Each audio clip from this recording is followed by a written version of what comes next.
আসসালামু আলাইকুম ওয়া রাহমাতুল্লাহ। আমি মোহাম্মদ সজিব মিয়া, বর্তমানে পড়াশোনা করছি রাজশাহী বিশ্ববিদ্যালয়ে।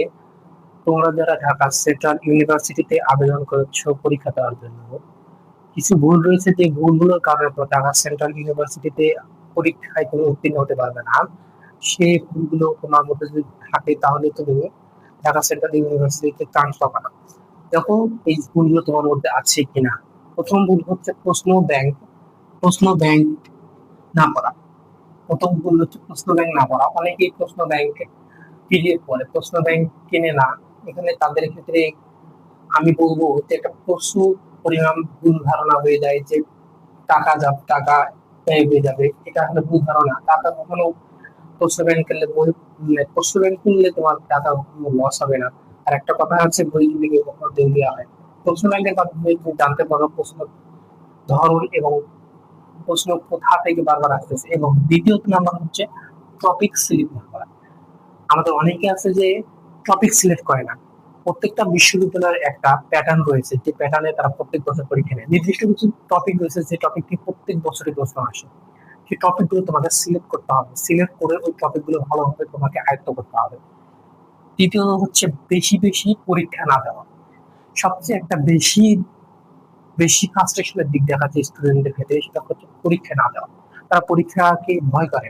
পরীক্ষা পরীক্ষার যে যত বেশি দিবে, সে তত নিজের স্কিলটাকে দেখতে পারবে এবং নিজের গ্যাপ কোথায় রয়েছে এবং নিজের অক্ষমতার জায়গাটাকে সে দেখতে পারবে। এবং তৃতীয়ত হচ্ছে দুর্বলতার টপিককে এড়িয়ে যাওয়া। এখানে বিশেষ করে দুর্বলতার টপিককে তারা এড়িয়ে যায়, যে এই টপিকটা আমি পারি না, না এই টপিকটা আমি দেখবো না, এই টপিকটা পরীক্ষা আসলে আমি দেবো না। এটা আসলে ভুল ধারণা। কারণ দুর্বল টপিকটাকেই তোমাকে বারবার রিভাইজ দিতে হবে। আর যেহেতু অল্প দিন সময় রয়েছে, তোমাকে দুর্বল টপিক গুলো একটু রিভাইজ দিতে হবে, এবং যে টপিক গুলো বারবার আসে সেগুলো তোমাকে বেশি বেশি রিভাইজ দিতে হবে।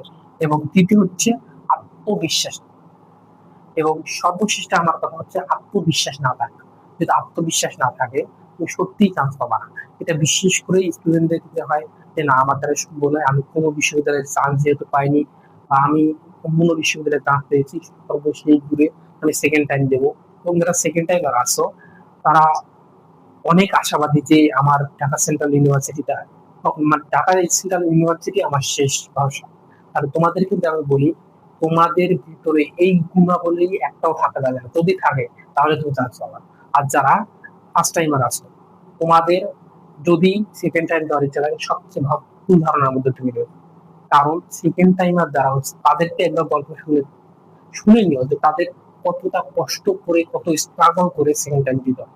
তোমরা যারা শখের বসে সেকেন্ড টাইম দিচ্ছ, তাদের কিন্তু আমার কথা, ঢাকা সেন্ট্রাল ইউনিভার্সিটিকে ফার্স্ট টার্গেটে রাখো। ঢাকা সেন্ট্রাল ইউনিভার্সিটি হয়ে গেলে তুমি তারপর সেকেন্ড টাইম দিবা না, কি করবা সেটা তোমার ব্যাপার। আমার জানা মতে তোমার ঢাকা সেন্ট্রাল ইউনিভার্সিটিতে ভালোভাবে প্রস্তুতি নেওয়া উচিত এবং টপিক সিলেক্ট করে পড়া উচিত।